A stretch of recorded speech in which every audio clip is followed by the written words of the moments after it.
championing that and helping with that. Help us to support him and to support that work, to spread the gospel there. Lord, we also are praying prayers of thanksgiving that Jan is back and healthy and he's able to be with us this morning. And a special prayer for all the mothers today. We're doing celebrating Mother's Day, and it's wonderful to see so many. Lord, we are thankful for you and your son, and it's in his name we pray these things. Amen. Okay, so the first month we were talking about the ancient patterns, these symbolic ideas. It's a little challenging to pick up on, so if you're not 100% understanding what's going on, that's okay.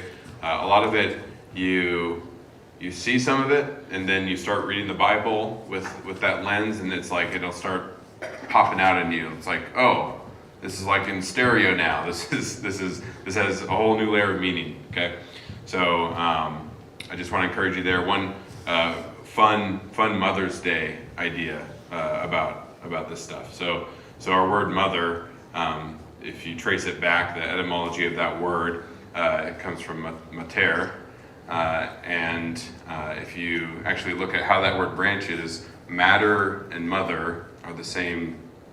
They come from the same root, and so this idea of the feminine, the female is the lower half, the matter, the material part, and then father, you trace that back to pater, and is the same root as pattern, and so the pattern, the seed joins with the woman, and that's what brings forth new people. So I'm not making these things up. They're everywhere around us. The ancients saw it. We don't see it because our culture has just been embedded in materialism for so long that we forgot about a lot of this other stuff. And that's why we have so many issues about so many really basic things, like what is a man, what is a woman, things like that. Like we can't figure it out because we've unmoored ourselves from reality in important ways. Anyways, it was a fun Mother's Day gift for you. Last week, yes. Thank you, Sheldon. Yeah. I don't watch that show, but I don't think that's a compliment. Last week we did a brief overview of prophetic literature. So Bobby led us through some basic facts about prophets and prophetic literature and how we ought to read that. And then this week I'm going to be talking about poetry. And so the first question on your worksheet, if you didn't get a worksheet, they're sitting on the chair back there. But the first question on the worksheet is, why are the prophets some of the most challenging books in the Old Testament? So, what do you all think? Well, we switch back between this poetry and a prose or a narrative or a charge. We switch back and forth sometimes. Yeah, and that's what I was going to be driving at. So I'm glad that was the first answer. That's why I think they're some of the most challenging books, is because really the poets they come last in our Old Testament, and I think one of the reasons they come last is because everything kind of builds towards the prophets. Is you need to know the narrative really well to understand where the prophets are, because the prophet, it's going to start out, it's going to give you the name of a king, and then it's going to go. And so, like, if you don't know who the kings are, and you don't know what the northern kingdom is, or what Judah is, and all this stuff, then it's not going to make sense. And then it also is, the vast majority of it is in Hebrew poetry. That's hard to read and difficult to understand if you're not used to it, if you haven't practiced it. So all this stuff makes it challenging to read the prophets. And they use lots of these ancient symbols and ideas, and so that's why I'm trying to go through each of these things first, and then we're going to go and start looking at the prophets in a couple weeks here. But first, I wanted to get us shake off the cobwebs. Maybe we've heard some of this stuff before. Maybe we haven't heard some of it. But that's the idea. So that's why we're doing this. So today we're going to be really looking at poetry and how it brings forth emotions, but also some of the technical things about poetry, particularly we'll be looking at parallelism today and how that works in Hebrew poetry. So that's what we're going to be doing today. And this isn't just applicable to prophets. A third of the Bible is written in poetry. It's a lot. And it kind of depends on how you count it. In some countings, it's almost 40% of the Bible is in poetry. And so, I don't know. I don't read a lot of poetry in my spare time. Does anybody in here read a lot of poetry? Experience a lot of poetry? I read some. You read some poetry? Just to the ladies sometimes? I read more poetry when I was dating Alicia, for sure. I wrote more poetry, but we don't need to talk about that.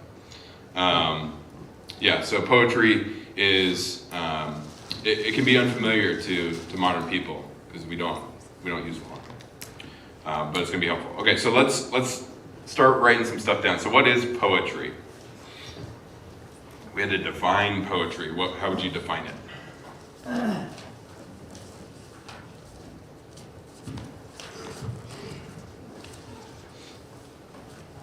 Any ideas? An expression of one's being on paper.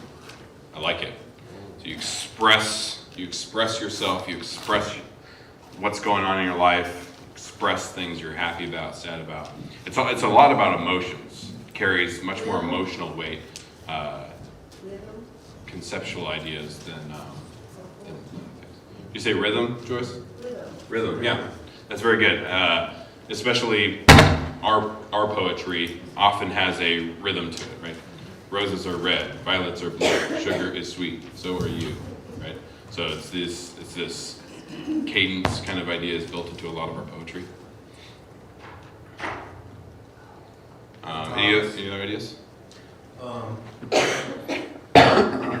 Why do you think, like, then on the opposite side of the spectrum, like the Japanese with the haiku, just 3 verses, no rhyme? I don't even know the reason. Why do they have different kinds of poetry? Yeah. Is that what you're asking? Yeah, I mean, all cultures have different forms of poetry, and that's what we're going to talk about today for Hebrew. A lot of it has to do with the language that you use. So our language, because our words are short and we have a lot of words that rhyme. Rhyme is important to our language. The syllables are easier to match up, so you can do things like that in our language. But in a language like Greek, it would not be easy to rhyme and match syllables because words change depending on how you're using them. So it's different than English, and so they would have to make different forms to accommodate their own languages. That's my guess. Knowing a little bit about Japanese, I think you can express a lot in a few syllables, and so that's why they have that idea of the haiku to capture that. And you can kind of do that in English too with haikus. So, yeah. It seems to be God's effort to express his heart to Israel, frequently in a lament or in a charge of iniquity, but it's an effort to express his heart, that his personhood is in play. Very good. Yeah.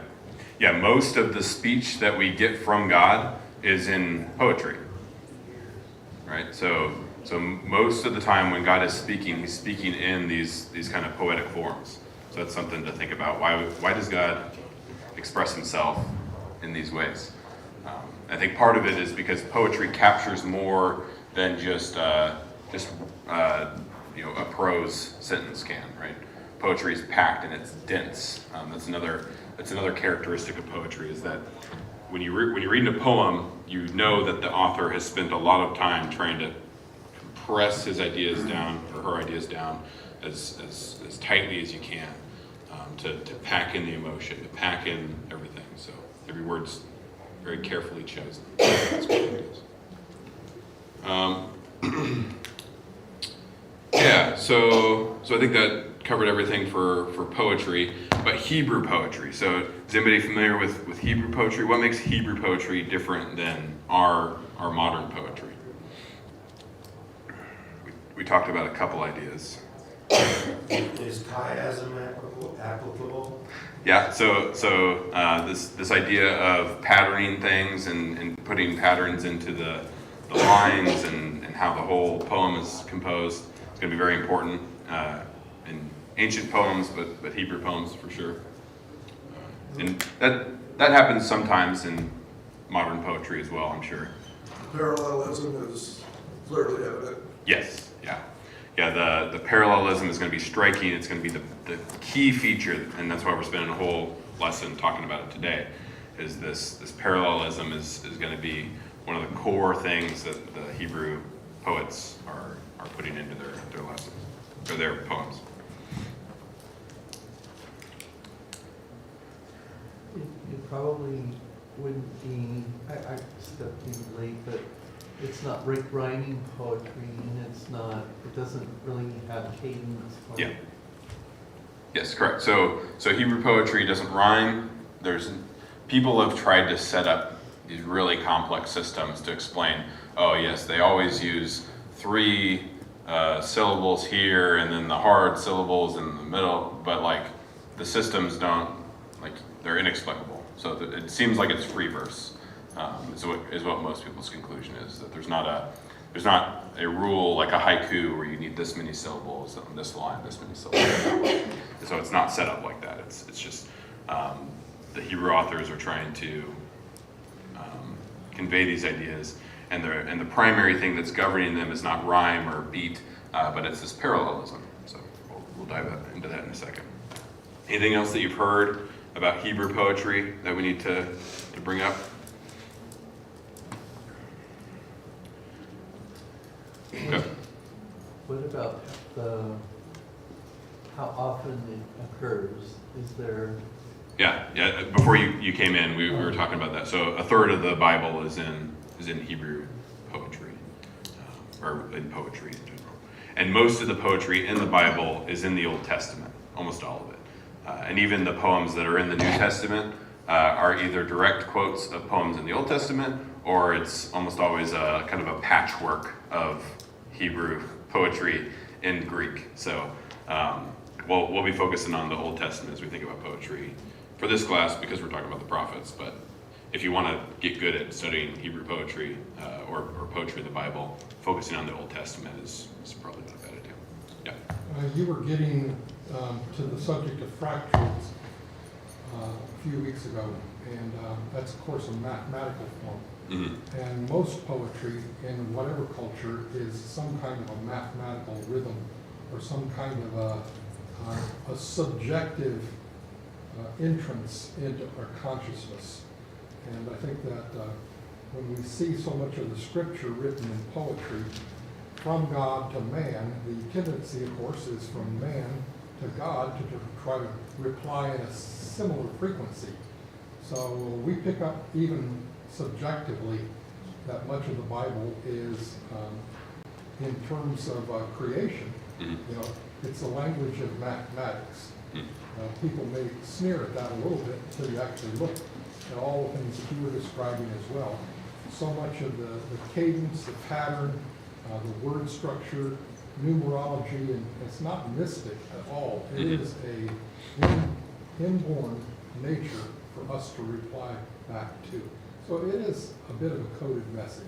Yeah. We reply to that coded message when we reply back in poetry. Yeah, and when we sing together, when we're doing all these forms of expression, I think it's important. We're not just singing because God says. We're not just, the singing isn't just to check a box, right? The singing does something to us, Sure. to each other, and it's a worship that's beyond what a sermon can do, right? A sermon is an important part of worship, but it's different in form and in purpose than So that's singing. exactly why you worked so hard at poetry when you were recording. Exactly, yeah. The poetry could express more than just telling Alicia that I think you're great, right? It's important to have those forms of expression, and so we tell those things to God, we tell them to each other, and And I think that's an important part that we sometimes lose. We get frustrated at the Bible because there's so much poetry. It's like, just tell us, right? I just want the prose, just give me the sentence, give me the rule, give me the idea. But the Bible resists that. No. Or you want to Figure- say we will. Figure it out and figure out this poetry. Spend time with me. God wants us to, and understand these words that I'm presenting to you. All right, let's start looking at a couple examples. So Isaiah chapter 1 is where we're going to spend most of our time today. Let's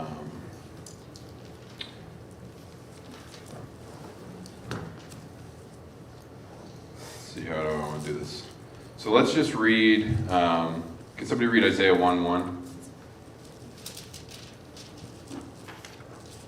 The vision of Isaiah, the son of Amos, concerning Judah and Jerusalem, which he saw during the reigns of Uzziah, Jotham, Ahaz, and Hezekiah, kings of Judah. All right, so how many names in that list do we know?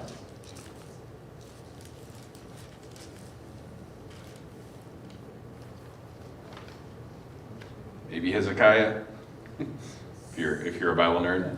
Ahaz, right? I think you might be thinking of Ahab. It's an obscure list. It's a list of four kings of Judah near the end of Judah's time. It's 2 Kings 15 to 20 is kind of the narrative portion that would cover the reign of these kings. But this is the first verse, and it's setting you up saying, hey, this is the context, go. And then we're just going to start right into the poetry. So that, again, this is why the prophets are challenging. Why they are challenging for us is because we have to change context. Remember, okay, it's at the kind of the end of getting close to the end of Judah, and this is where the prophet is speaking and to whom he's speaking to. It's these kings. Okay. And then we'll start reading here. So I have about 2/3 of the way down is a list that says poetic devices and terms on your worksheet. You guys see that? So I'm going to provide some definitions as we go along. So if you're not familiar with these terms, jot the definition down, and we'll be talking about them for the next couple weeks. So the line, when I'm talking about a line of poetry, I'm gonna be talking about. Hopefully, you have a Bible that doesn't just push all the poetry into a paragraph, because that's not super helpful. Hopefully, your Bible has made indentations and put lines of poetry. You all know what I'm talking about? So you have verse 2 says, "Hear, O heavens, and give ear, O earth," and then you get a new line. Does everybody's Bible do that? Anybody's Bible not do that? Just keep going. Okay. So that's a very helpful thing that your translators have done for you, is they've taken this line of poetry and they've separated it from the next line, because that's going to be very helpful to interpret the poem. When these prophets or when the scribes are copying these things, that's not how they copied them. Okay, they copied them letter, no spaces, no punctuation. It's like a compressed file. It would have been very difficult to read. And so our translators have done all this hard work helping pull these things out. Sometimes they don't get them quite right. Sometimes, you could argue that maybe they should have put a new line here, or this is 2 lines instead of 1 line. But that's what they're trying to do, is to help us interpret the poetry. Okay. Is this the inspired text then, if you've added lines? I'm sure we could argue about that till we're blue in the face.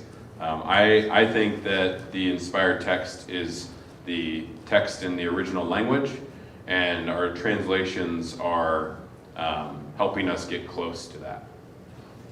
So I'm learning Greek right now, and it's cool because it's like I get to get really close to the inspired text, which is the Greek translations that we have, or the Greek versions that we have, manuscripts rather.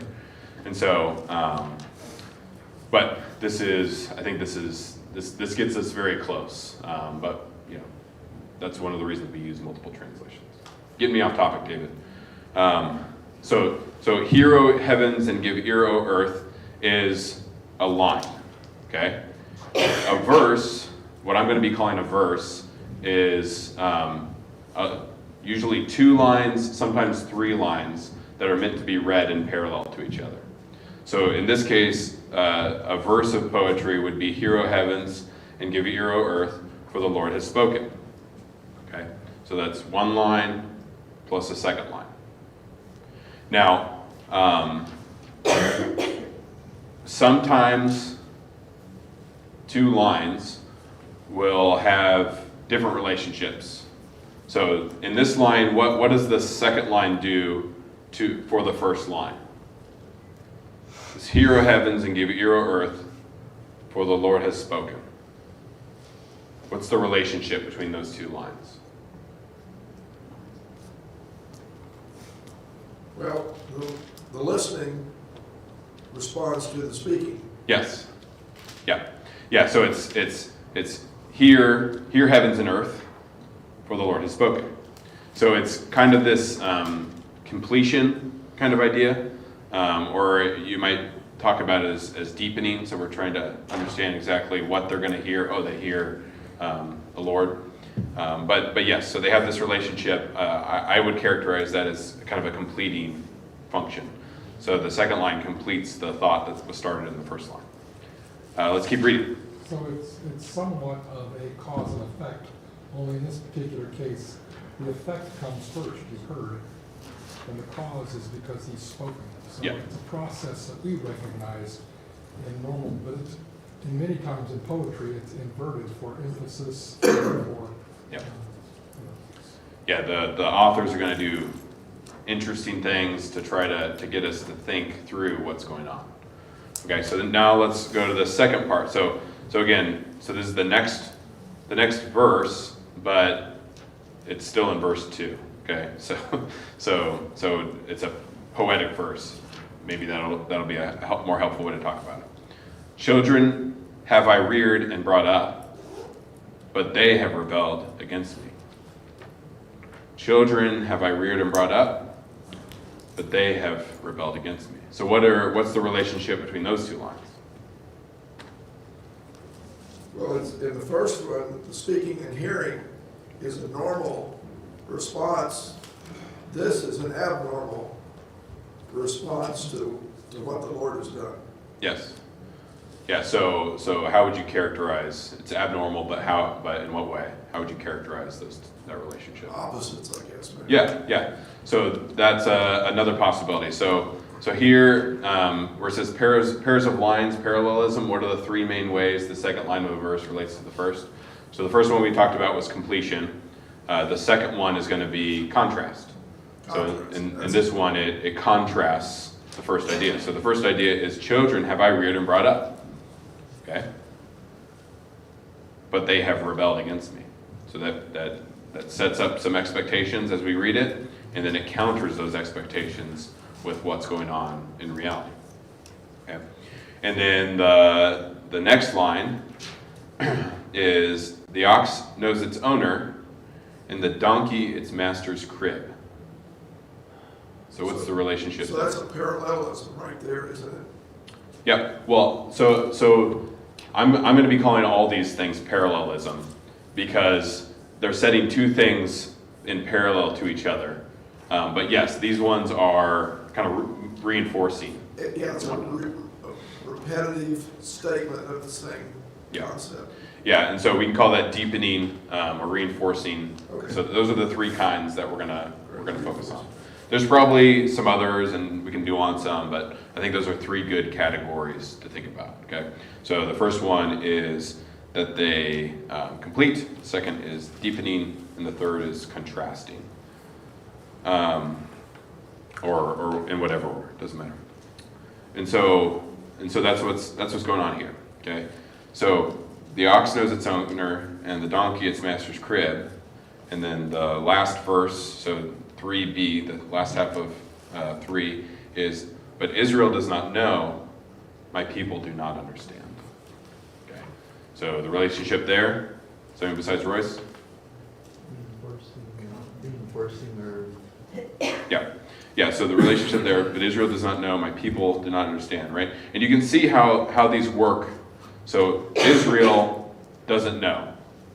My people don't understand, okay? So Israel is standing in for my people, the second line, and doesn't know, do not understand. Okay? And so that's how these things are reinforced and working together. But now we can see, this is a great example, because it's gonna work across multiple lines. But what do you have? Jan? Does he also kind of compare when he was talking about the donkey and the ox, and then people that we're all part of the animal kingdom, but we as the top of the food chain are ignorant? Yeah, I think it's a lot more insulting than that, but yeah, that's definitely what's going on. So that's what I'm going to talk about next. So we have these lines are working together, but now these verses are going to work together. Okay, so a verse is if you're keeping track of your terms. So a line is just one line. So one line, and then a verse would be 2, sometimes 3 lines working together. So sometimes usually Hebrew poetry has lines of 2, so you have 2 ideas that are working together, but sometimes they'll add 3 for different reasons. But that's a verse, right? So 2 or 3 lines that are working together. A strophe is a group of verses that are working together to convey an idea. Okay, so in this case, I think 2 and 3 are Isaiah chapter 1 verses 2 and 3 are working together to kind of convey one idea. And so if we look at it as a whole, it says, "Hear, O heavens, give ear, O earth." Oh, by the way, what does it mean if we say, "Hear, O heavens, give ear, O earth"? What is who and what is being called to attention? Everybody. Everything, right? Everybody, everything, right? Heaven and earth, that's the whole cosmos. Everything, pay attention, for the Lord has spoken. Okay? Now, children have I reared and brought up, but they have rebelled against me. The ox knows its owner, and the donkey its master's crib. But Israel does not know, my people do not understand. So how are those ideas working together across those 4 verses?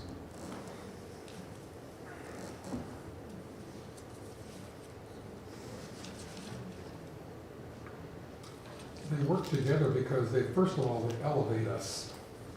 In the first couple of lines there, they elevate us to the way things are going on in heaven as on earth.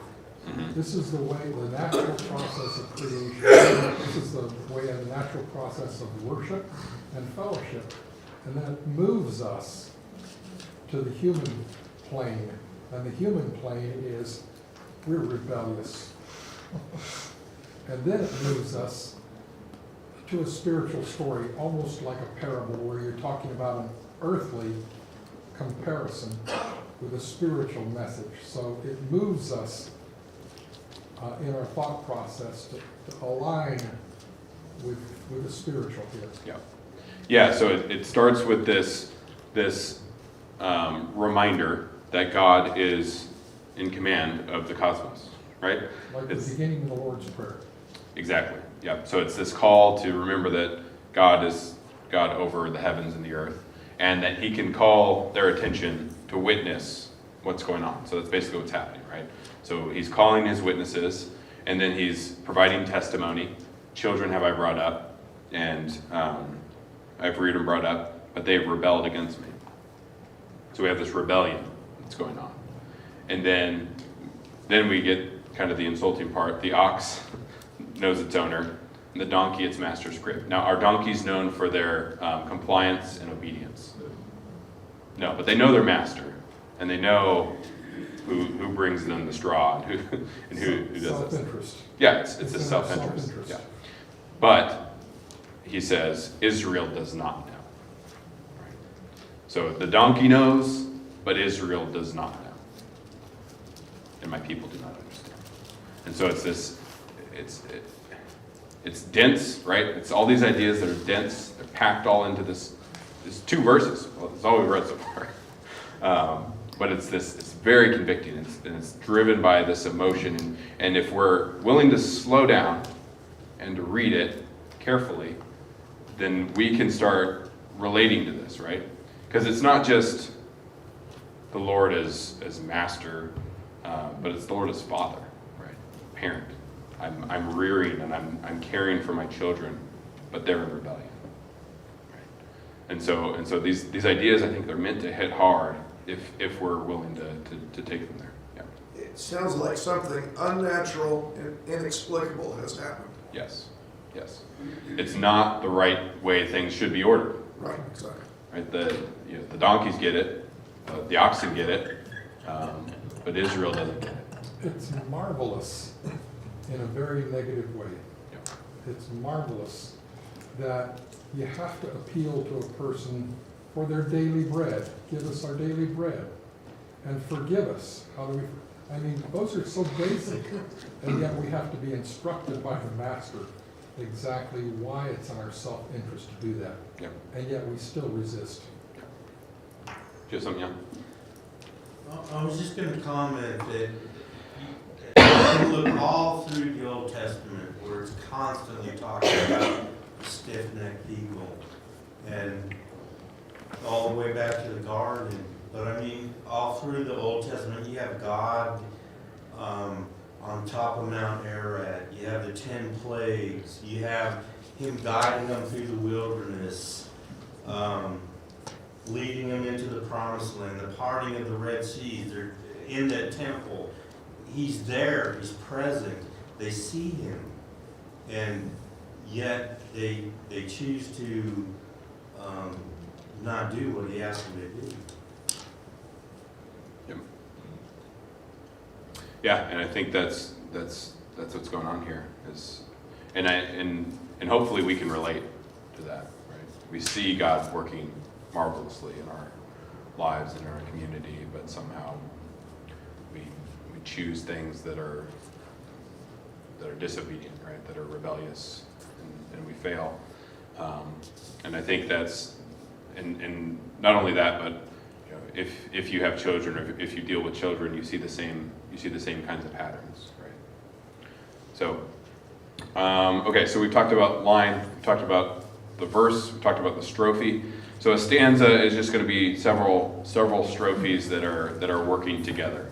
Okay, I think these will be helpful ways to talk about it rather than trying to say 2A and C and then 3, like trying to divide it that way is difficult. So this is kind of a common language we can use for the rest of the quarter to talk about the poetry. All right, so that's verse 2 and 3.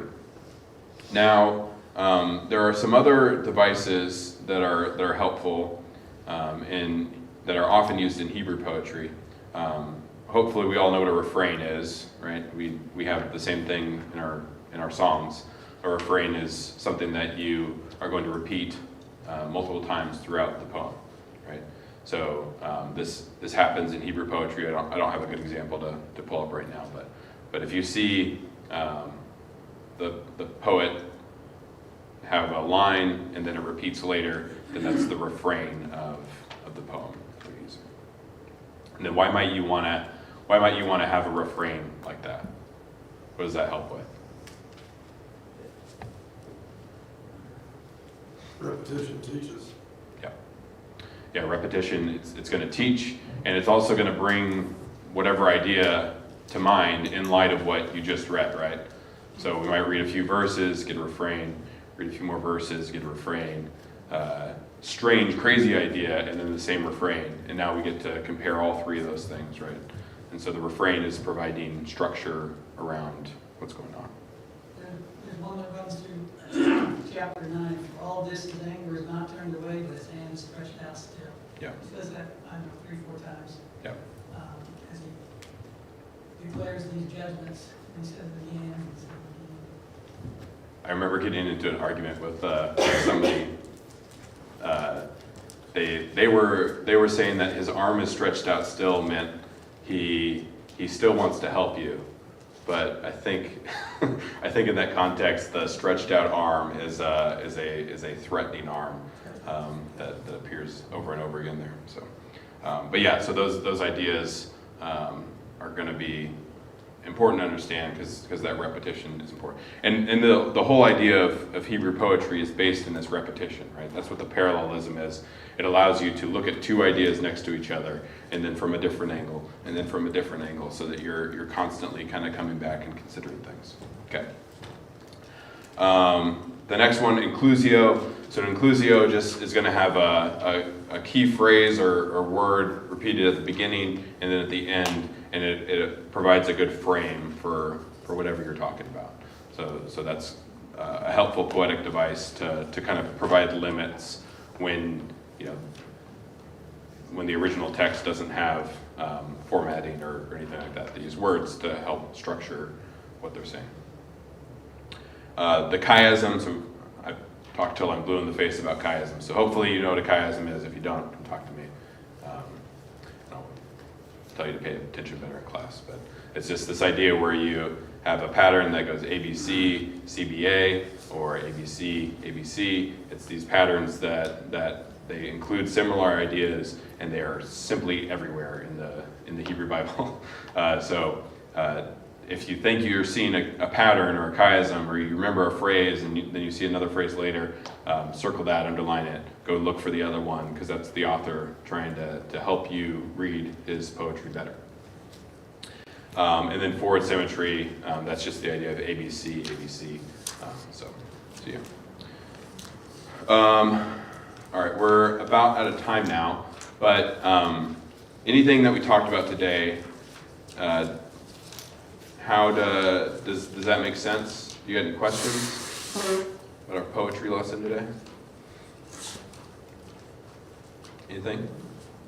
Okay, on the back of your homework, or on the back of your paper, you have all of Isaiah 1 in the tiniest font that I could possibly manage to squeeze on my page.